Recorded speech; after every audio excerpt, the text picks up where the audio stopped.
हरे Krishna. Mahabharat wisdom series में आप सभी का स्वागत है। आज हम चर्चा करेंगे जो पूरे धर्म के प्रतीक है, पांडवों के श्रेष्ठ है, सभी कुरु वंशज के प्रिय है और जिनके महानता के कारण पूरे महाभारत में एक ऐसा उदाहरण मिलता है जो हर परिस्थिति में, हर माहौल में धर्म का साथ कभी नहीं छोड़ा, धर्म का मार्ग कभी नहीं छोड़ा, और उनका नाम है युधिष्ठिर। युधिष्ठिर शब्द का ही अर्थ है कि जो व्यक्ति स्थिर रहता है युद्ध में। पर युद्ध में स्थिर रहने का अर्थ नहीं है कि डर लग रहा था या युद्ध से लड़ना डर लग रहा था या प्रतिद्वंदी से डर लगता था। युद्ध में स्थिर रहने का एक अर्थ यह भी है कि किसी भी परिस्थिति में धर्म का साथ नहीं छोड़ना, किसी भी परिस्थिति में धर्म का आश्रय लेते रहना। तो इस प्रकार से हम जानते हैं कि कैसे युधिष्ठिर का जन्म से हमें पता है कि पांडु अपनी पत्नी कुंती देवी को जब कहते हैं कि जो दैविक आपको पद्धत पता है उस प्रकार से देवताओं को आप बुलाइए, और वे सर्वप्रथम धार्मिक पुत्र चाहते थे, तो धर्मराज या यमराज जी को बुलाया जाता है और उनके आशीर्वाद से युधिष्ठिर का जन्म होता है। बचपन से ही युधिष्ठिर महाराज त्यागी थे और बड़े होने के कारण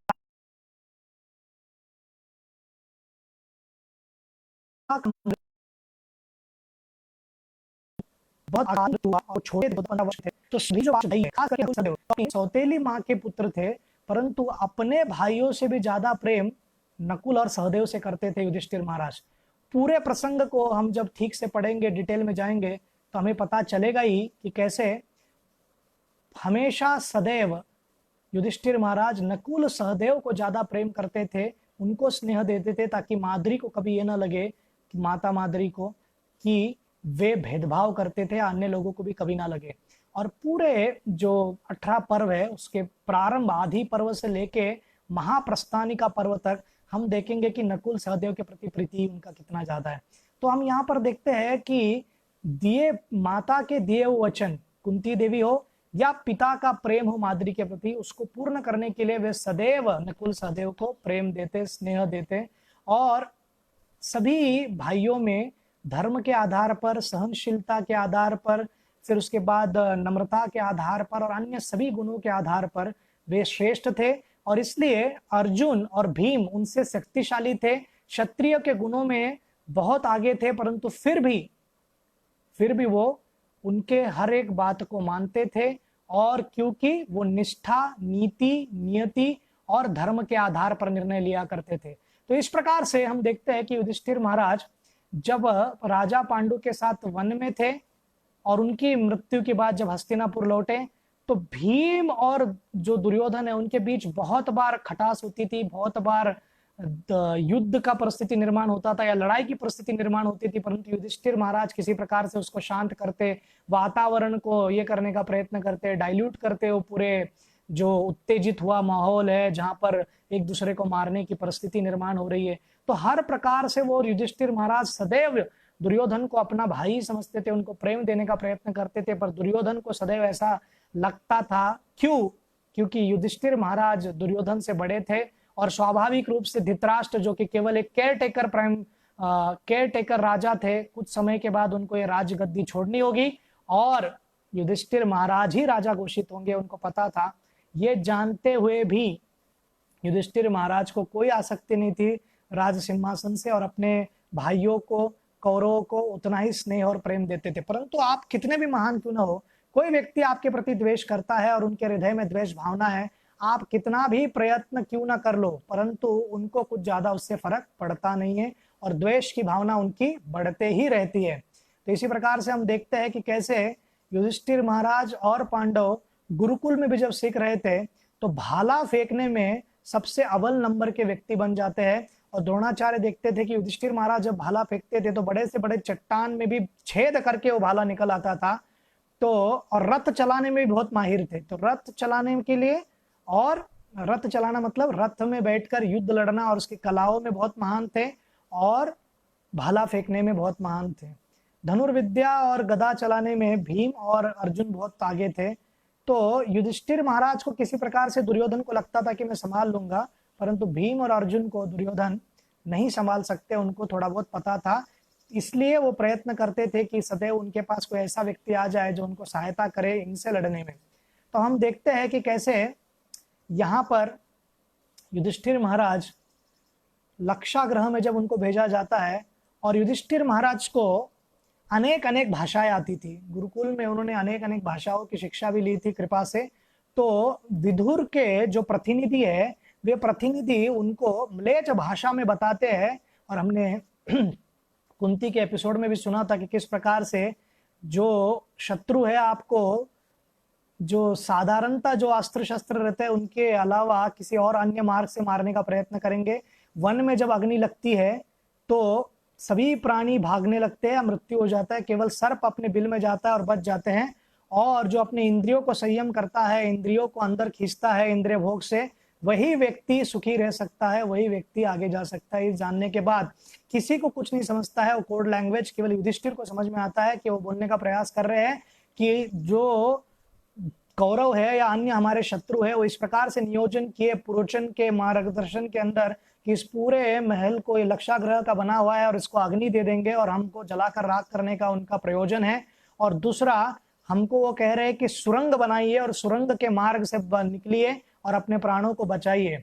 तो ये पूरा वो सुनते हैं और उनके व्यक्ति जो आए थे प्रतिनिधि विदुर के, वे उनको सुरंग बनाने में सहायता करते हैं। और इस प्रकार से पांचों भाई वहां से माता कुंती को लेकर निकल जाते हैं। अब ये कोई उनका वनवास नहीं चल रहा था, ये कोई उनका क्या कहते हैं उसको देश निकाला नहीं किया गया था। उनको यहाँ पर वन में जो लक्षाग्रह है उसमें ही अग्नि लगाने वाले थे, इसलिए उनको वन में रहना पड़ता है। और वहां पर जैसे ही पहुंचते हैं नदी के तट पर तो वहां एक केवट थे, केवट भी उनको वही कोड लैंग्वेज बताते हैं जो कि विदुर के प्रतिनिधि ने बताया था।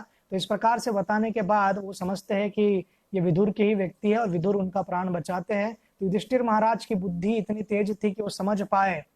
तो युधिष्ठिर महाराज को धार्मिक ज्ञानों के प्रति, नीति शास्त्र अर्थशास्त्र में बहुत ही माहिर थे और हर शब्दों का उसका अर्थ निकालना, शास्त्रों का अर्थ निकालना, राजनीति, ये सब में निपुण थे। और हम देखेंगे कि आगे विराट पर्व में कणिक करके जब वो बनते हैं तो किस प्रकार से राजा विराट को आनंद देते थे। तो हम यहाँ से इस सभा पर्व का यहाँ ये जो अंत का समय आ गया है कि वो जैसे ही वन में थे, अनेक अनेक परिस्थिति में हम देखते हैं कि वन में हिडिंबी के साथ विवाह क्यों ना हो, तब युधिष्ठिर महाराज कहते हैं कि धर्म का आधार है और हिडिंबी का विवाह होने देते हैं। पहले तो नहीं कहते, बाद में वो जैसे पता चलता है कि हिडिंबी सभी शास्त्रों को जानती है, राक्षस कुल की हुई तो क्या हुआ, तो इसलिए वो युधिष्ठिर महाराज बड़े थे तो युधिष्ठिर महाराज ने ये नहीं कहा सबसे बड़ा मैं हूँ, मेरे से पहले कैसे शादी कर रहे हो भीम। तो युधिष्ठिर महाराज को कोई ईगो इशू नहीं था, युधिष्ठिर महाराज को कोई प्रेस्टीज इशू नहीं था कि मेरा छोटा भाई मुझसे पहला शादी कर रहा है, मुझसे पहले विवाह कर रहे हैं। तो उन्होंने पूरा आशीर्वाद दिया। और जब बका को मारना था एक चक्र में तो कुंती महारानी के आदेश का पालन किया। तो युधिष्ठिर महाराज का पूरा अगर लाइफ अगर हम जीवन देखेंगे तो बड़ों का आदर करना, बड़ों के बातों को सदैव सुनना उनके जीवन का एक महत्वपूर्ण अंग था और उससे वो कभी हटते नहीं थे। तब हम देखते हैं कि आगे कि कैसे वो जैसे ही पांचाल प्रदेश के आसपास आते हैं, उसके पूर्व कृष्ण द्वारा कहे जाने पर एक कोई ब्राह्मण व्यक्ति को अपना गुरु बनाओ तो धौम्य को गुरु बनाते हैं और धौम्य उनको शिक्षाएं देते हैं। धौम्य अपने आप में ही वैष्णव थे, तो वैष्णव को मिल गए तो उनका बहुत अच्छे से कार्य चल रहा था। अब देखते हैं कि अधिकतर साधु ब्राह्मण जो भी ज्ञानी है, जरूरी नहीं कि वैष्णव, कुछ लोग शैवेट हुआ करते थे, कुछ लोग अन्य पुष्टि मार्गी या स्मार्थ मार्गी हुआ करते थे, कुछ लोग अन्य योगी होते थे, कुछ लोग अन्य मीमांसा फिलॉसफी को फॉलो करते थे, कुछ लोग कन्नड़ फिलॉसफी को फॉलो करते थे, कुछ लोग नास्तिक भी थे, मतलब जो भगवान में विश्वास नहीं रखते थे पर शास्त्रों में विश्वास रखते थे, ऐसे प्रकार के सभी लेख थे। तो उनको भगवान की कृपा से धौम्य मिल गए जो वैष्णव भी थे और उनका जो मूड है, उनका जो सेवा करने का भाव है, उस प्रकार से ही व्यक्ति उनको मिल गए। तो खुश थे हमारे युधिष्ठिर महाराज। और युधिष्ठिर महाराज को बाद में पता चलता है कि स्वयंवर है, द्रुपद राजा के यहाँ पर द्रौपदी का स्वयंवर है, तो स्वयंवर में ब्राह्मण के रूप में जाते हैं और अर्जुन जीतते हैं। फिर जीत के आने के बाद वे स्वयंवर में अर्जुन के साथ विवाह होने वाला था और जब वो वापस आते हैं तो वापस राज्य में आने के बाद हम देखते हैं कि किसी कैसे प्रकार से कुंती देवी कहती है कि आप सभी पांचों भाइयों में इनको बांट लीजिएगा। तो ये सुनने के बाद युधिष्ठिर महाराज विचार करते हैं कि मेरी माँ कभी अधार्मिक नहीं बोल सकती है और अभी असत्य नहीं बोलती है, तो उन्होंने बोला है मतलब ये धर्म ही होगा, और मेरे मन में थोड़ा भी पाप का भावना नहीं आ रहा है, अर्थात ये पाप नहीं है, ये निश्चित रूप से हमको हित करने वाला ही बात है। और ये सुनने के बाद वे कहते हैं कि ठीक है माता, जैसी आपकी आज्ञा है। और वेदव्यास वहां पर आते हैं, वेदव्यास भी समझाते हैं कि प्रचेतस का उदाहरण देते हैं कि कैसे प्रचेता लोगों ने भी एक स्त्री से विवाह किया था और वो सुख से रह रहे थे, धर्म का पालन कर रहे थे। और ये बताने के पश्चात, ये सब मार्ग को बताने के बाद और कैसे विधि करनी है, तो सर्वप्रथम युधिष्ठिर के साथ विवाह होता है, फिर शुद्धता उनकी रखी जाती है आशीर्वाद, साधु के आशीर्वाद द्वारा, और बाकी भाइयों से, चारों भाइयों से विवाह एक एक करके उनका होता है द्रौपदी का। तो द्रौपदी के प्रसंग में हम और आपको डिटेल में बताएंगे कि द्रौपदी के 5 पति क्यों थे और कारण क्या था, क्या बैकग्राउंड था, क्योंकि एक जीवन से हम जानने का प्रयत्न करेंगे एक ही लाइफ से कि ऐसा क्यों और वैसा क्यों, तो हम कभी नहीं समझ पाएंगे। पिछले लाइफ का, पिछले जीवन का सब कॉन्टेक्स्ट वगैरह अगर हम ठीक से समझ पाए, क्योंकि हर एक वस्तु का, अभी एक व्यक्ति जो साधारणता बहुत समाज सेवा कर रहा था, डॉक्टर था, अच्छा ही काम कर रहा था, तो अचानक उसको कोरोना क्यों हो गया, और 35 साल की उम्र में वो डॉक्टर क्यों मर गया? अच्छा ही कार्य कर रहा था, अच्छा ही कर्म कर रहा था। तो इसका हमको बहुत नहीं मिलता है, इसलिए जो इस जन्म को देखकर या इस कार्य को देखकर अभी क्या कर रहे हैं उससे नहीं मिलता है, तो हमको थोड़ा सा हमारा बढ़ाना पड़ता है। जैसे समझो इस रूम में अगर बिजली चला गया तो मैं सोच सकता हूँ कि मैंने स्विच ठीक से, गलती से मेरा स्विच को लग गया होगा सर, इसलिए बंद हो गया, या कुछ वायरिंग में खराबी होगी, या कुछ और तकनीकी खराबी होगी, या लाइट चला गया एमएससीबी के यहाँ से, या कुछ और होगा, या मैं बहुत सोचते सोचते गया तो ये विचार कर सकता हूँ कि मुझे लगता है कि कोई आतंकवादी हमला होने वाला है यहाँ पर, इसलिए ऐसे सब लाइट वगैरह जा रहा है, ऐसा व्यक्ति सोच सकता है। तो सोच, इसलिए जैसे जैसे हम अपने स्पीयर को बढ़ाते हैं वैसे वैसे हमको पता चलता है कि कैसे क्या कारण हो सकता है किसी चीज का। उसी प्रकार व्यक्ति को जब इस जीवन से सभी प्रश्नों का उत्तर नहीं मिलता है, तो अगले जन्म, पिछले जन्म में क्या हुआ होगा, उसके पहले क्या होगा और उसका कर्मा क्या है, इस आधार पर हम व्यक्ति जान सकते हैं, उसे उत्तर को प्राप्त कर सकते हैं।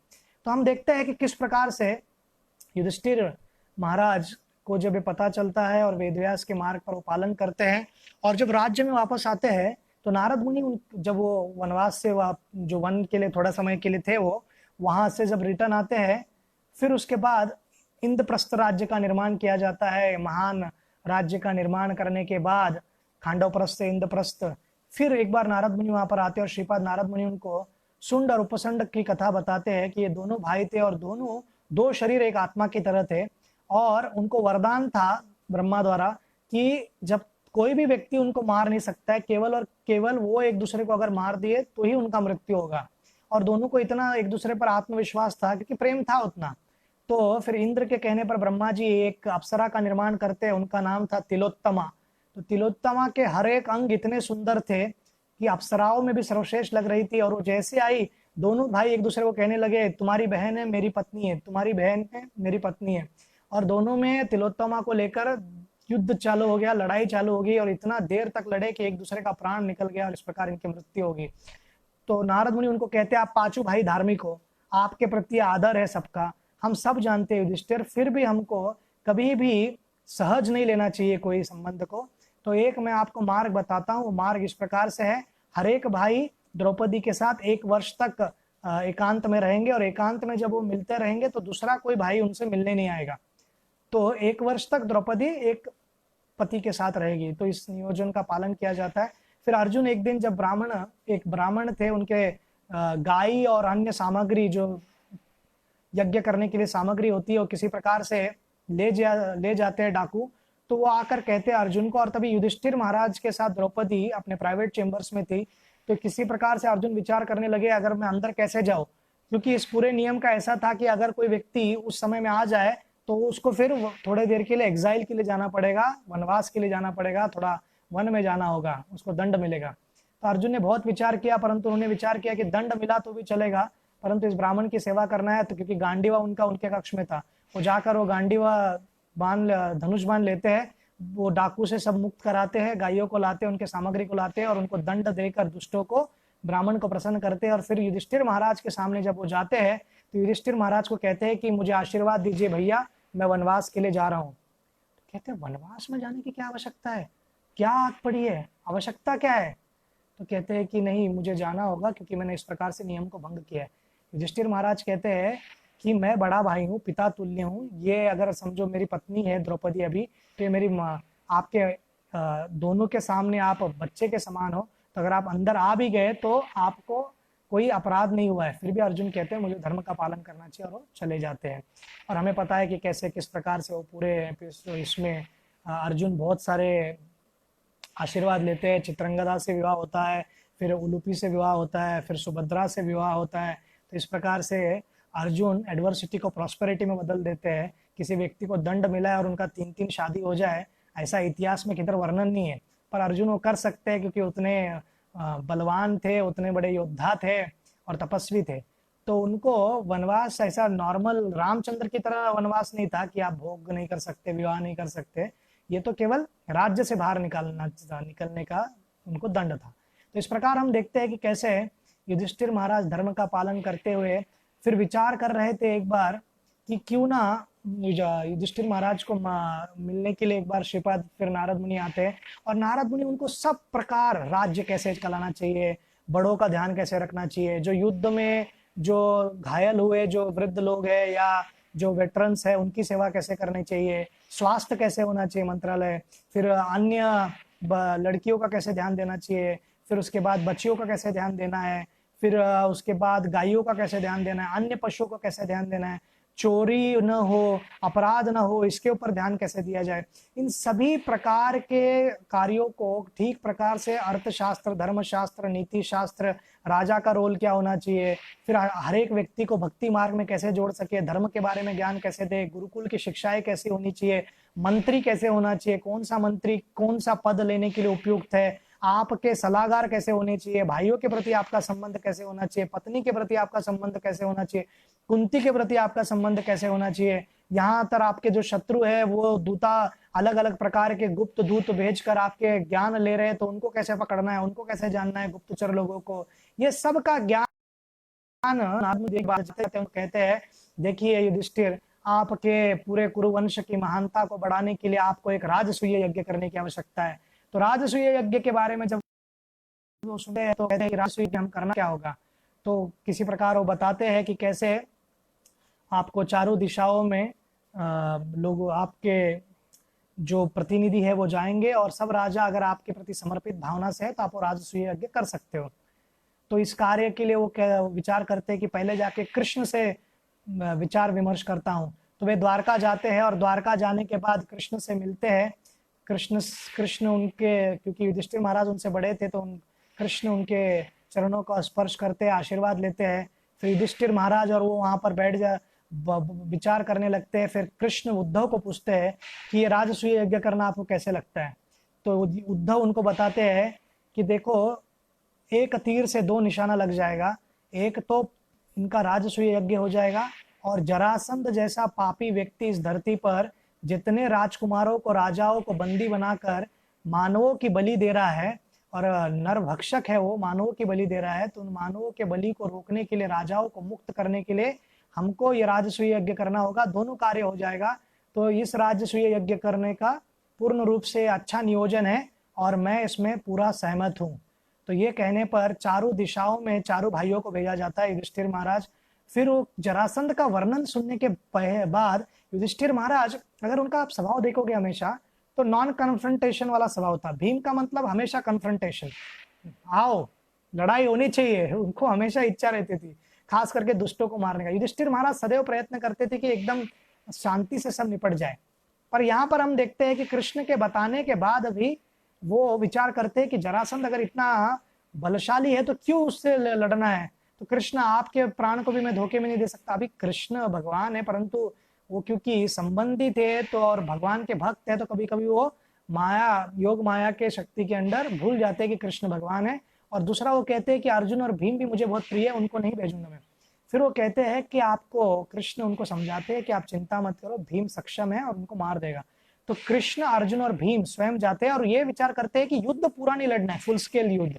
अगर वो होगा तो बहुत सारे निष्पाप जो बेचारे सैनिक है वो मारे जाएंगे दोनों सेनाओं के। तो एक काम करते हैं, उनको ऑल आउट वॉर करके एक रहता है जहां पर आप राजा को चैलेंज करोगे, और राजा को अगर हम चैलेंज करेंगे तो अगर राजा की इच्छा होगी तो लड़ने को तैयार होंगे। तो इस प्रकार जब उन्होंने कहा, जरासंध को बुलाया गया और जरासंध देखते हैं कि भिक्षु के रूप में, पर वो दान देता था। अभी ऐसे दान व्यक्ति का क्या फायदा है कि वो मानव राजाओं का बलि चढ़ा रहा था और दान दे रहा था। इसका अर्थ यह हो गया कि सबके घर पे डाका डालो और फिर बालाजी में जाके कंट्रीब्यूशन दो या किसी गरीब लोगों को खाना खिलाओ। अरे पर आप चुरा रहे हो ना किसी से, किसी को पीड़ा पहुंचा रहे हो। तो ऐसा कुछ जरासंध था। और इस जरासंध का पूर्ण डिटेल में उनका जन्म कैसा है, क्या है, हम भीम के एपिसोड में आपको बताएंगे ही। तो इस जरासंध के पास जाते हैं तो उनको देखते हैं कि भिक्षा देना है, तो पूछते हैं। तो भीम उनको कहते हैं युद्ध करना है आपसे। तो कृष्ण से युद्ध करने को तैयार नहीं होते और अर्जुन को बच्चा बोल देते हैं। वो कहते हैं तो बच्चा, अर्जुन को गुस्सा आता है, परंतु भीम के साथ लड़ने के लिए तैयार होता है और दोनों के बीच कुश्ती चालू हो जाती है। एकदम मलयुद्ध चालू होता है और बहुत देर तक चल रहा था, समझ में नहीं आ रहा था कौन किसको कैसे मारना है। कृष्ण फिर एक छड़ी लेते हैं और उस छड़ी को बताते हैं कि ऐसे तोड़ना है, इनके 2 टुकड़े कर दो। तो उनको मुक्का मार कर धरती पर गिरा देते हैं। एक पाव भीम उनके पाव पे रख देते हैं और दूसरे हाथ से उनके शरीर को 2 टुकड़ा कर देते हैं। इसी प्रकार से वो मरने वाले थे और कोई मार्ग नहीं था। तो दोनों टुकड़े को जो 2 दूर फेंक दिया और फिर वो ज्वाइंट ना हो सके। हम भीम के एपिसोड में बताएंगे आपको ऐसा क्यों। तो यहाँ पर वो जरासंध की मृत्यु हो गई और जरासंध को मार्ग से हटा दिया। तो इस प्रकार उत्तर की दिशा में अर्जुन जाते हैं और उत्तर की दिशा में सर्वप्रथम बागदत्त करके एक राजा थे त्रिगता के, और वे राजा बहुत शक्तिशाली थे और उनके पास बहुत ही शक्तिशाली हाथी था सुप्रतीक, जो हमने सुना कुरुक्षेत्र के युद्ध में सुप्रतीक और बागदत्त को कैसे मार देते हैं अर्जुन। पर यहाँ पर वो हराते हैं और हरा के आगे जाते हैं। फिर शिशुपाल का, चेडी का राजा शिशुपाल आता है, जो कृष्ण से द्वेष करता था, पर कुरु वंश से उनको कुरु लोगों से उनको प्रेम था, स्नेह था। वो कहते हैं मैं उपहार लेके आपके राज्य में पहुंच जाऊंगा, सबसे लड़ने की आवश्यकता नहीं है। अगर कोई मानने को तैयार है कि युधिष्ठिर महाराज का राजसूय यज्ञ हो रहा है और समर्पण की भावना है, तो कोई लड़ने की जरूरत नहीं है। आगे फिर अन्य जितने भी लोग थे उनको हराते हुए वो हिमालय के दिशा में जाते हैं। देखिए हिमालय पर है, वहीं से एक स्वर्गीय हिमालय है, जैसे एक स्पेस में भी एक फिनोमेना है कि बहुत स्पेस फिलॉसफी का एक तत्व है, जैसे कि पृथ्वी पूरा गोल है, अगर किसी को यहाँ से जाना पड़ता है तो, परंतु कीड़ा जो है वो पृथ्वी में होल करके यहाँ से वहां जल्दी जा सकता है। उसी प्रकार एक स्पेस डायमेंशन है साइंस में कि एक ही समय पे आप अलग अलग दिशा से, अलग अलग मार्ग से और अलग अलग गति से दूसरे स्थान पर जा सकते हो। ऐसा ही कुछ विज्ञान अर्जुन, ये हमारे शास्त्रों में और अर्जुन के पास होगा। वो उत्तरी हिमालय स्वर्ग की दिशा में जाते हैं, वहां पर उनको देवता कहते हैं यहाँ पर रुक जाइए, मानवों को इसके आगे जाने की अनुमति नहीं है। तो कहते हैं कि मैं युधिष्ठिर का भाई हूं और मेरे को कोई और स्वार्थी हेतु नहीं है, मेरे भाई का राजसूय यज्ञ होने वाला है, उनका उत्तरदायित्व उत्तराधिकारी है, तो उनका यज्ञ अच्छे से होना चाहिए, उससे जन कल्याण होगा पूरे पृथ्वी का, इसलिए हम आए हैं। तो कहते हैं कि तथास्तु, हम सब वस्तु वगैरह सब लेकर, उपहार लेकर आपके यज्ञ में आएंगे। तो इस प्रकार अर्जुन पूरे उत्तर के दिशा तक इतना सारा सब लोगों को हराकर, राजाओं को हराकर और फिर बाकी लोगों को मनाकर वो रिटर्न आने का मार्ग पर है। और पूर्व की दिशा में जाते हैं भीम, और भीम जब पूर्व की दिशा में जाते हैं तो मत्स्य लोगों का राज आता है। तो मत्स्य राजा लोगों को कोई उनका विरोध नहीं था उनसे, विराट राजा को, परंतु क्योंकि क्षत्रिय थे वो लड़ते हैं और भीम उनको हराते हैं। फिर उसके बाद अन्य और राज्य आते हैं, उनको हराते हुए पहुंचते अंग प्रदेश, और अंग प्रदेश का राजा वही है जो हमेशा अपनी शक्ति का प्रदर्शन करने में बहुत ही उत्सुक रहते थे, वो है दुर्योधन के तथाकथित मित्र कर्ण। और कर्ण के मत्स्य राज्य पर पहुंचते ही भीम और कर्ण के बीच बहुत बड़ी युद्ध हो जाती है और धनुष बाण से युद्ध चलता है, परंतु भीम यहाँ पर हरा देते हैं कर्ण को, और कर्ण को सर झुकाकर अपने प्राण बचाकर मानना पड़ता है और कहते हैं मैं राजसूय यज्ञ में आऊंगा।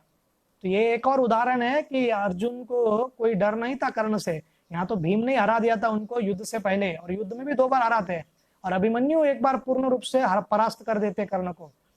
तो हम देखते हैं कि कैसे भीम फिर सभी राजाओं को पूर्व की दिशा में हराकर या उनको स्वागत कराकर या उनको निवेदन करके या उनको कहते हैं कि आप आइए राजसूय यज्ञ में, ऐसे करते हुए सबको इनविटेशन देते हुए रिटर्न वो आते हैं। और दक्षिण की दिशा में जाते हैं सहदेव, और वानर प्रदेश आता है किष्किंधा। तो वहां पर दिविद और मइंद थे। ये दिविद और मइंद भी अश्विनी कुमार के ही पुत्र थे जो वानर सेना में थे, और ये सहदेव भी अश्विनी कुमार के पुत्र है, परंतु दोनों में वो मानने को तैयार नहीं और दोनों में युद्ध होता है और सहदेव उनको हरा देते। फिर दिविद और मिंद कहते हैं कि आप आगे जाइए। फिर वो आगे जाने के बाद अन्य राजाओं को हराने के बाद एक महान राज्य आता है जिसकी रक्षा अग्निदेव कर रहे थे, और वो राजा थे महिष्मति। ये महिष्मति मतलब हमने जो पॉपुलर महिष्मति के बारे में हम सुनते वो नहीं है, शास्त्रों वाला है। तो ये महिष्मति में राज्य के आसपास वो देखते हैं कि किस प्रकार से जो उनकी कन्या थी बहुत सुंदर थी, तो और अग्निदेव उनसे विवाह करते हैं, और फिर वो अग्निदेव कहते हैं कि मैं इसका रक्षा करूंगा। तो सहदेव आते हैं और सभी उस राज्य के सभी सैनिकों को हराते हुए आगे जाते हैं, परंतु किसी प्रकार से उनके आसपास पूरा अग्नि लग जाता है। फिर उनको पता चलता है, तो सहदेव बहुत नम्र है, तो अग्निदेव से लड़ने का प्रयत्न नहीं करेंगे। हाथ जोड़ के अग्निदेव को कहते हैं कि मैं अपने स्वार्थ के लिए नहीं आया हूँ, ना ही मेरे कुछ हेतु के लिए आया हूँ, मैं केवल और केवल अपने बड़े भाई के सेवा करने के लिए और उनके हेतु के लिए मैं आया हूँ, कृपा करके मुझे मार्ग दे दीजिए। फिर अग्निदेव उनको कहते हैं तथास्तु, और फिर वो आगे जाते हैं और दक्षिण के सभी लोगों को हराकर और उनको किसी प्रकार से आना है आपको राजसूय यज्ञ में, ये सब इन्विटेशंस देने के बाद वो रिटर्न आते हैं और नकुल जाते हैं पश्चिम की दिशा में, और सभी राजाओं को हराते हुए वो भी राजसूय यज्ञ में पार्टिसिपेट करने के लिए तैयार हो जाते हैं। तो सर्वप्रथम ये अभी जो दूसरा है वो सभा पर्व से जाना जाता है, और तो पहले अध्याय में सभा क्रिया करके, अभी 18 पर्व में भी बहुत सब पर्व है, और उस सब पर्व में इस जो सेकंड पर्व है सभा पर्व, उसमें 10 और छोटे पर्व है। छोटे मतलब बहुत विशाल है, 10 और विभाग है। तो सभा पर्व क्रिया में ऐसा है कि अभी तैयारी वो करने का प्रयत्न कर रहे हैं, और वो विचार कर रहे हैं कि किस प्रकार से हमको कार्य करना है। फिर वो हमने देखा, फिर लोकपाल सभा आख्यान पर्व है जिसमें नारद मुनि आते हैं और उनको बतलाते हैं कि राजसूय यज्ञ आपको करना चाहिए। फिर हमने देखा कि राजसूय आरंभ पर्व भी आया, जहां पर वो युधिष्ठिर महाराज जाकर इनसे मिलते हैं कृष्ण से। फिर जरासंध वध पर्व आता है चौथा, जहां पर जरासंध का वध किया जाता है। फिर दिग्विजय पर्व हमने अभी सुना, जो कि 5वां पर्व था, जहां पर चारों दिशाओं में चारों भाई सबको जीतकर और अपना दिग्विजय है युधिष्ठिर महाराज इसको स्थापित करते हैं। छठा आता है राजसूय का पर्व, जहां पर स्वयं ऋषि मेन मुख्य व्यक्ति बनते हैं और अन्य लोगों को अनेक प्रकार की सेवा दी जाती है। तो सेवा इस प्रकार से था, ओवरऑल मैनेजमेंट कर रहे थे भीष्म और द्रोण। अभी आप कहते होंगे फिर कुरु राजा पर भी आक्रमण किए थे? नहीं, क्योंकि कुरु राजा जो है हस्तिनापुर वाले, उनको तो गर्व हो रहा था कि अपने कुरु वंशज के, धृतराष्ट्र को भी अभिमान था अपने वंश के कोई व्यक्ति है वो राजसूय यज्ञ कर रहे हैं, अपने आप में बहुत अभिमान का बात है। तो इतने ऋषि मुनि आए, सब लोगों के देवता आ गए, शिव जी आ गए थे, ब्रह्मा जी आ गए थे, इंद्र आ गए थे, चारों लोकपाल आ गए थे, वरुण आए थे, कुबेर आए थे, फिर हमारे इंद्र और यम, ये चारों लोकपाल भी आए थे, बहुत शक्तिशाली देवता, गंधर्व, चरण, विद्याधर, किन्नर, सब देवता आए। फिर इनके अलावा जितने भी धरती के जितने भी राजा है सब आ गए थे। तो दुर्योधन भी हालांकि इच्छा नहीं था फिर भी आ गए हो, और देखने के लिए वैभव देखते रह गए। एक रहता है कि प्रशंसा करो और देखते रह गए, दूसरा रहता है कि आपको सब दिख रहा है पर अंदर जलन हो रहा है, तो सब देखकर माया दानव द्वारा बना गया, और माया सभा को देखकर पूर्ण रूप से दुर्योधन द्वेष के भावना में और जली रहा था, जलन उनको चल ही रही थी। अब इस प्रकार से भीष्म और द्रोण पूरा मैनेजमेंट देखते हैं। फिर विदुर पूरा ट्रेशरी देख रहे थे, जितना भी धन आ रहा है सोना आ रहा है तो उसको संभालने का कार्य विदुर के पास था। फिर दुर्योधन को सेवा दिया गया था गिफ्ट्स लेने का तो आचार्यगण टीका देते हैं कि महाभारत तात्पर्य निर्णय में भी है कि दुर्योधन को ये पर्टिकुलर सेवा कृष्ण ने एलोकेट किया था, क्योंकि उसका बढ़ते रहे, और तो इतना सारा उपहार आ रहा था देखकर बिल्कुल सहन नहीं हो रहा था दुर्योधन को कि युधिष्ठिर महाराज को इतना सारा उपहार मिल रहा है। दुशासन जो केवल खाने में एक्सपर्ट था, उसको सेवा दिया गया था प्रसादम सर्विंग का, और भीम, नकुल, अर्जुन बाकी सब सेवा कर रहे थे, नम्र सेवा जो भी कर सकते हैं। और इस प्रकार से पूर्ण पुरुषोत्तम भगवान श्री कृष्ण साधुओं का भोजन होने के बाद उनका झूठा पत्तल उठाते थे। विचार कीजिए, भगवान के उनसे सेवा कर रहे हैं। फिर निश्चय करना था कि राजसूय के यज्ञ को प्रारंभ करना है, तो राजसूय के यज्ञ को प्रारंभ करने के लिए वेदव्यास, धौम्य ऋषि, वैशंपायन ऋषि, फिर उसके बाद अन्य जितने भी साधु संत है वो सब आ गए थे वहां पर, वामन देव। तो ये सब ऋषियों के आदेश और निर्देश पर वो प्रारंभ करते हैं। और फिर अग्रहण पर्व आता है, जहां पर इन सब में धरती में अभी युधिष्ठिर महाराज किंग है, पर हम सबके किंग कौन है, हम सबके राजा कौन है, ये निर्धारित करना था, ये निश्चित करना था। तो उसके लिए जब वो विचार करते हैं तो सहदेव खड़े हो, पहले भीष्म प्रथम कहते हैं कि पूर्ण पुरुषोत्तम भगवान श्री कृष्ण जो कि अभी हमारे यदुवंश में है, द्वारका में रहते हैं, उन वही इसको पूर्ण रूप से निर्धारित व्यक्ति है, जो योग्य व्यक्ति है, उनका अग्र पूजा होना चाहिए। सहदेव भी इसको सपोर्ट करते हैं और भीष्म अनेक अनेक प्रकार के उनके बाल लीलाएं, गोपियों के साथ लीलाएं, सबका वर्णन कर देते हैं भीष्म। और पहली बार भीष्म को मौका मिला था कि कृष्ण को पब्लिक में स्तुति कर सके और अपने भक्ति भाव को बताते हैं भीष्म जी। सहदेव भी बताते हैं कि कैसे सब में सर्वश्रेष्ठ है कृष्ण भगवान, और किस प्रकार से कितने सारे असुरों को बचपन से उन्होंने मारा था, पापी कंस का भी वध उन्होंने किया, जरासंध को 16 बार हराया। ये सब बताने के बाद सहदेव जी जैसे स्तुति करते हैं तो वहां पर सभी लोग सुन रहे थे, किसी को कोई समस्या नहीं था। दुर्योधन को कोई विशेष रुचि नहीं थी, परंतु उनको कोई समस्या भी नहीं था कृष्ण का, उनका तो अग्र पूजा होने नहीं वाला, उनको तो पक्का पता था, तो इसलिए शांति से बैठे थे। तो एक व्यक्ति को समस्या हो गया, वो है शिशुपाल। तो शिशुपाल वहां पर आते हैं और शिशुपाल फिर अपने गंदी भाषा से, बचपन से ही हम देखते हैं कि कैसे वो रिश्तेदार के ही पुत्र थे और उनके जो एक्स्ट्रा हाथ और एक्स्ट्रा चेहरा था वो जन्म लेते हैं और गधे का आवाज निकाल रहे, गधा आवाज कर रहे थे और उनके मुख से भी गधे का आवाज आता था जन्म लेने के बाद, क्योंकि ये शिशुपाल वही है राक्षस जो रावण और कुंभकर्ण थे, वही शिशुपाल और दंतवक्र है, हिरणाक्ष और हिरण्यकशिपु। तो ये शिशुपाल की जो माँ है उनको बहुत चिंता थी और उनको साधु कहते हैं कि जो भी व्यक्ति आपके पुत्र को गोदी में लेगा तो ये इसका जो भी एक्स्ट्रा हाथ और ये मुख है वो चला जाएगा, वही उनके मृत्यु का कारण बनेगा। तो बहुत लोगों के गोदी में देती थी पर ये एक्स्ट्रा जा नहीं रहा था, तो कृष्ण के हाथ में जब दिया जाता है तो कृष्ण जब गोदी में रखते तो चला जाता है। उनके हाथ जोड़कर नम्र विनंती करती है, बुआ थी उनकी, कि आप कृपा करके इनको नहीं मारिएगा। तो कहते हैं कि मैं इसको कभी नहीं मारूंगा, सब अपराध करेगा, सब अपशब्द कहेगा लगातार तो ही मैं इसको मारूंगा। तो दंतवक्र जब भी गाली देता था तो गिन के देता था, परंतु यहाँ पर इतना उत्तेजित हो गया था और उसको पता था कि राजसूय यज्ञ में रक्त नहीं गिरना चाहिए और वो पूरा कॉन्फिडेंट था कि कोई भी मारेगा नहीं मुझको, और कृष्ण भी अगर चक्र भी छोड़ दिए, सुदर्शन चक्र, तो भी रक्त नहीं गिर सकता है, तो इसलिए वो मारेंगे नहीं मुझे। और वो कहने लगे इस व्यक्ति का तो वर्ण भी नहीं पता है, हम सब क्षत्रिय है तो दूध वाला है, तो इसका क्लियर कट पता नहीं है कि क्षत्रिय है या ये वैश्य है, ये कौन से कुल का है, और ये डरपोक कहीं का युद्ध से भागने वाला रणछोड़ है, जरासंध के डर के कारण भाग गया, और ये इतना डरपोक है क्षत्रियों से, जाके समंदर में छिप गया है। जबकि हम देखते हैं कि जरासंध को 16 बार हराया था। तो आचार्यगण ये पूरे शिशुपाल के जो वाक्य है दशम स्कंद में, उसका पूरा स्तुति में कन्वर्ट करते हैं। तो सरस्वती का कार्य रहता है कि भगवान की स्तुति करना, और कभी कभी सरस्वती अगर ना कहे तो सारस्वत या शास्त्री पंडित साधुगण उसको पूर्ण रूप से परिवर्तित करते और टीका बताते हैं कि किस प्रकार से शिशुपाल भगवान श्री कृष्ण की स्तुति ही कर रहे थे, अन्य कुछ नहीं। तो इस प्रकार हम देखते हैं कि कैसे पूर्ण पुरुषोत्तम भगवान श्री कृष्ण निरंतर सुनते रहते हैं और वो सहदेव की टीका कर देते हैं। तो बच्चा है तो मूर्ख है, युधिष्ठिर मैं तुम्हें समझता था कि तुम योद्धा हो, मैं राजसूय यज्ञ के लिए ऐसे ही आपको अनुमति दे दिया और ऐसे ही आपके बात को मान लिया, परंतु आप तो मूर्ख निकले, इस दूध वाले इस ग्वाले को यहाँ पर लाकर अग्र पूजा के लिए आप रख दिए। ये व्यक्ति किसी के होने वाले पत्नी को या शिशुपाल को पता था कि शिशुपाल से जो विवाह होने वाला था उनसे ही रुक्मिणी को वहां से लेकर गए, तो बहुत दर्द बहुत था हृदय में, तो उस दर्द को छुपाए तो कैसे छुपाए, तो किसी प्रकार से बोल बोल कर वो निकाल रहे थे। और फिर उन्होंने भी कहा कि ये भीष्म जो स्वयं को दुनिया को लगता है कि बहुत बड़ा प्रतिज्ञा लिया है, प्रतिज्ञा वगैरह कुछ नहीं लिया, नपुंसक है और अपने नपुंसक को बचाने के लिए ऐसा कहा। जैसे ही उन्होंने शब्द कहा भीम खड़े हो गए और मारने के लिए दौड़ रहे थे, तो भीष्म ने उनको रोक लिया, हाथ पकड़ लिया उनके भुजाओं को और कहा बेटो पुत्र, कृष्ण ही ये सब करेगा, कृष्ण उनका अभी काम तमाम कर देंगे, आप चिंता मत करो, आप बैठ जाइए।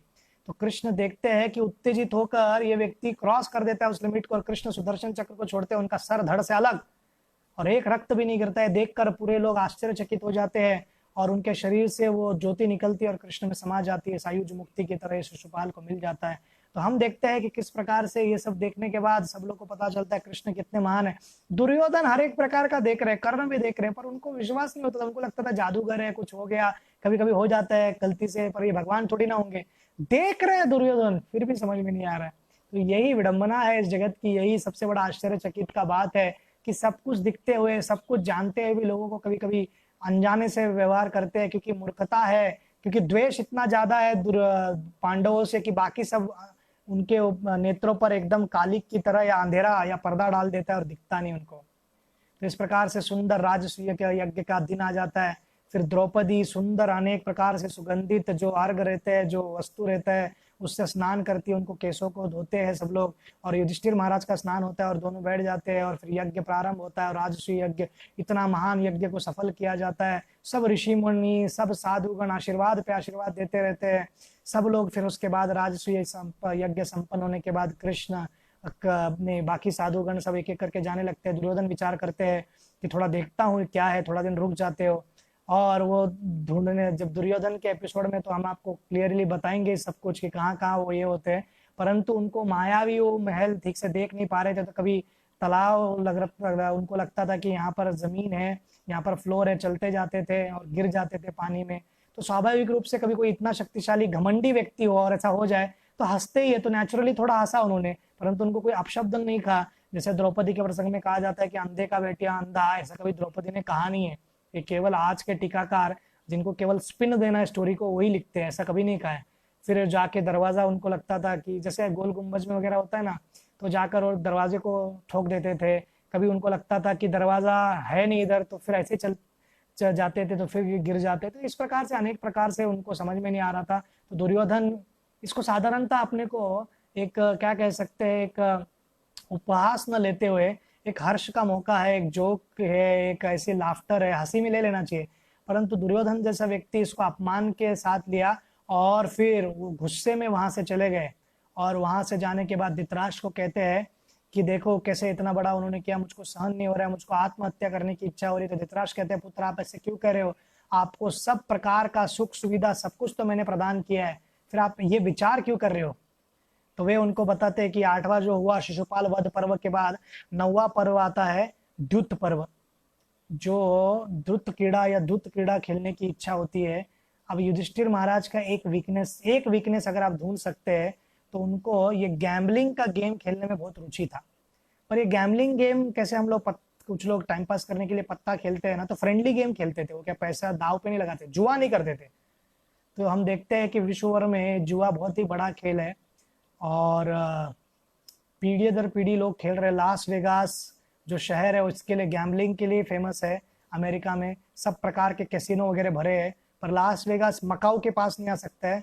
चाइना का एक टेरिटरी है जो चाइना का अंग है, पर अभी थोड़ा स्वतंत्रता है, उनको ऑटोनॉमी है। मकाऊ करके एक देश है हांगकांग के पास, तो वो तो कैपिटल है, पूरे विश्व का राजधानी है जुआ के लिए। विचार कीजिए, सब जुआ खेलने के लिए वहां जाते हैं। तो ये जुआ लोगों के, जुआरी लोगों का क्या रहता है कि उनको 10 रुपए मिलता है, जीतते हैं तो फिर और 10 लगाते हैं, फिर शून्य होकर घर पे आते हैं। इस प्रकार से ना पता कितने लोग बर्बाद हो गए। तो स्टॉक एक्सचेंज भी हालांकि कितना भी अच्छा क्यों ना हो, एक प्रकार से जुआ ही है, एक स्तर पर कैलकुलेटेड जुआ है, परंतु ठीक है। म्यूचुअल फंड्स वगैरह है तो कुछ स्तर पर हम म्यूचुअल फंड्स वगैरह का उपयोग कर सकते हैं, परंतु हर परिस्थिति में हर जगह वो कार्य आ सकता है ऐसा कुछ जरूरी नहीं है। और आज के डेट में मार्केट में इन्वेस्टमेंट्स वगैरह अन्य चीजों में लोग 10 बार विचार करके इन्वेस्ट करेंगे, क्योंकि जिस प्रकार से शेयर मार्केट्स या समाज में सब देख रहे कैसा गिर रहा है, तो कोई भी व्यक्ति प्रेरित नहीं है कुछ और अन्य कार्य करने के लिए, और किसी प्रकार से उत्साह नहीं है उस व्यक्ति को। तो विदुर को कहते हैं, तो विदुर उनको कहते हैं हर पाप का जड़ ये दूत क्रीड़ा है। मैं हाथ जोड़ के कहता हूँ भैया और अपने भतीजे को कि ये कृपा करके ये कार्य मत करो। फिर किसी प्रकार से दुर्योधन कहते हैं कि आप हमेशा हमारे विरोध बात कर रहे हो, क्योंकि आइडिया कौन करता है। धार्मिक युद्ध हुआ, नीति के साथ युद्ध हुआ, पांडवों को हराना भूल जाओ भांजे, हम कभी नहीं हरा सकते उनको। एक ही मार्ग है भांजे, अगर आपको उनके ऊपर विजय प्राप्त करना है, शकुनी कहते हैं, वो है छल कपट से। और सबसे बड़ा गैमलर लास वेगास, मकाऊ और दुनिया भर के जितने भी गैमलर जुआरी हुए हैं, उन सब जुआरी के बादशाह और प्रथम आचार्य, जुआरी लोगों के प्रथम फाउंडर वो है शकुनी, कपटी शकुनी। और ये कपटी शकुनी, देखिए अफगानिस्तान के बारे में विचार किया जाए तो जुआ का स्वागत भी वहीं से होता है, और अफीम का जो ग्रोथ होता है सबसे ज्यादा वहीं पर होता है। तो हर प्रकार के जो पाप कृत्य है इस प्रदेश में होता है। अफगानिस्तान देश में पता नहीं किस प्रकार से शापित देश है, ना तो वहां पर शांति है, ना पर वहां पर वो लड़कियां जाकर स्कूल में पढ़ सकती है। तालिबान पूरा 80% का लोग ये पकड़ लिया है, ना कोई और धर्म का कोई व्यक्ति रह सकता है। एक ही यहूदी व्यक्ति रहता है वहां पर, और उंगलियों में गिन सकते इतने हिंदू और सिख रहते हैं वहां पर। कोई भी समाज का, कोई भी धर्म का व्यक्ति उस देश में रह नहीं सकता है। तो इस प्रकार से शकुनी के टाइम से ही वो श्रापित है, तो आगे भी ऐसे ही चलता रहेगा। उनके लोग कभी आनंद या सुखी रह पाएंगे ऐसी तो आशा अभी निकट भविष्य में तो दिख नहीं रहा है। तो हम देखते हैं कि कैसे किसी प्रकार से ये सब कार्य और प्रयत्न करने के बाद, हर दृष्टिकोण से प्रयत्न करने के बाद भी जब वो देखते हैं कि कैसे वो नहीं सुन रहे हैं, तो विदुर को आदेश दिया जाता है। तो विदुर एक सभा का एक नया जुआ खेलने के लिए एक नया महल बना देते हैं। जुआ कौन सा स्पेशल कार्य है। तो और कुछ आचार्यगण कहते हैं कि युधिष्ठिर को जब विदुर जाकर कहते हैं, अब यहाँ पर वेद व्यास जब राजसूय यज्ञ के बाद कहते हैं कि सब कुछ सफल हो गया, पर 13 साल के बाद बहुत बड़ा युद्ध होने वाला है, ऐसा भविष्यवाणी कहकर जाते हैं, और आपके सभी जो कुरुवंश के बहुत सारे लोग मारे जाएंगे। तो वहां पर प्रतिज्ञा लेते हैं युधिष्ठिर, जो प्रतिज्ञा थोड़ा उनको डिसएडवांटेज हो जाता है। वो एक पहला सर्वप्रथम ये कहते हैं कि मैं कभी भी कुछ भी ऐसा हार्श शब्द नहीं कहूंगा जिससे व्यक्ति को क्रोध आ जाए, जिससे व्यक्ति को चोट पहुंचे। दूसरा, मैं कभी भी अपने बड़ों के बातों को नकारूंगा नहीं, और बड़ों के बातों को सदैव मानूंगा और उनका मार्ग का पालन करूंगा। और तीसरा, स्वयं के स्वार्थ के लिए मैं कभी भी कुछ नहीं करूंगा, और परिस्थिति आ जाए तो मैं धर्म का मार्ग कभी नहीं छोड़ूंगा, और सहनशीलता से जो भी अपमान हुआ सबको सहन कर लूंगा। तो यही दूत क्रीड़ा में युधिष्ठिर के अपोजिट जाता है, और इसी प्रण को लेकर भीम और वो क्रोधित थे कि आपने ये प्रण ऐसा क्यों लिया। तो जब विदुर वहां पर पहुंचते और कहते कि दूत क्रीड़ा के लिए आपको स्वागत बुला रहे हैं धृतराष्ट्र जी, तो इसलिए ये नकार नहीं सके। तो इस दूत क्रीड़ा में क्या खेला जाएगा। युधिष्ठिर महाराज पहले तो नकार कहते हैं, वो कहते हैं कि मुझे नहीं खेलना है। तो जब वो राज्य में आते हैं तो दोनों के बीच जब खेल होनी होती है तो कहते हैं कि कौन पासा फेंकेगा। तो दुर्योधन कहते हैं कि मामा पासा फेंकेंगे और मैं दाव लगाऊंगा। युधिष्ठिर महाराज चिल्लाते और कहते हैं कितने अधार्मिक हो दुर्योधन, ऐसा आज तक कभी नहीं हुआ है, जो पासा फेंकता है वही दाव लगाता है। फिर शकुनी उनको कहते हैं डरपोक, डर गए हो, घर में जाके अपने द्रौपदी के पल्लू में मुंह छुपाना है तो छुपा लो, चले जाओ यहाँ से डरपोक कह के। तो जब क्षत्रियो को अगर कोई ऐसा ललकारेगा तो क्षत्रिय नहीं कह सकते, तो सब जानते थे। और युधिष्ठिर महाराज पूरी सभा को कहते हैं क्या ऐसा दाव लगाना ठीक है, क्या दूत क्रीड़ा सही है। तो धृतराष्ट्र कहते हैं कि आप खेलिए। तो जब बड़ों लोग कह रहे थे और कोई बाकी जो भीष्म है, कृपा है, द्रोण रोक नहीं पा रहे थे धृतराष्ट्र की इच्छा को और दुर्योधन की इच्छा को, तो उनके पास कोई मार्ग नहीं बचा, इसलिए युधिष्ठिर खेलते हैं। तो इस खेल में क्या होता है, और एक ये कार्य हुआ था कि एक आचार्यगण कहते हैं कि कोई भी राजसूय यज्ञ के बाद एक एक ट्रेडिशन था कि एक फ्रेंडली दूत क्रीड़ा खेलनी चाहिए, तो फ्रेंडली होना चाहिए। जबकि ये पूरे एनिमिकल थे, उनके अंदर पूरा द्वेष था, और उनका हेतु ही था कि सब कुछ इंद्रप्रस्थ छीन लेना, क्योंकि उनको जलन इतना ज्यादा थी दुर्योधन को। तो हम देखते हैं कि युधिष्ठिर महाराज के पास कोई मार्ग नहीं था, इसलिए वो खेलते हैं। और द्रौपदी के एपिसोड में हम डिटेल में बताएंगे कि वो खेल में क्या होता है, बट इन शॉर्ट आपको बताते हैं कि वो उस पूरे खेल में पहले तो स्वयं हार, एक एक स्वयं पूरा धन संपत्ति सब सोना चांदी सब कुछ हार जाते हैं, पूरा गाय वाय सब कुछ जितना भी उनका संपत्ति था। फिर उसके बाद स्वयं को दाव पे लगाते हैं, नहीं सर्वप्रथम स्वयं नकुल को कहते हैं, नकुल हार जाते हैं, नकुल को हार देते हैं, सहदेव को हार देते हैं। फिर उसके बाद वो सोच रहे थे तो शकुनी उनको कहते हैं अरे वाह, माद्री के पुत्र को दाव पर लगा लिया और अपने भाइयों को रख लिया। तो क्रोधित होकर युधिष्ठिर कहते हैं हमारे भाइयों के बीच कलह निर्माण करना चाहते हो मूर्ख कहीं के, अभी मैं तुम्हारे प्राण ले लूंगा। तो अब दुर्योधन को कहते हैं नहीं नहीं, वो गलती से बोल दिया, दूध क्रीड़ा खेलते खेलते थोड़ा मन दूषित हो जाता है, क्षमा कर दो राजा, खेलते रहो। ऐसा जब कहा जाता है तो एक एक करके फिर बाद में अर्जुन को हार जाते हैं, फिर उसके बाद दाव लगाते हैं भीम का, भीम हार जाता है, और फिर उसके बाद युधिष्ठिर भी हार जाते हैं। और युधिष्ठिर स्वयं को हारने के द्रौपदी को सब सभा में लाया जाता है, दुशासन उनके साथ बहुत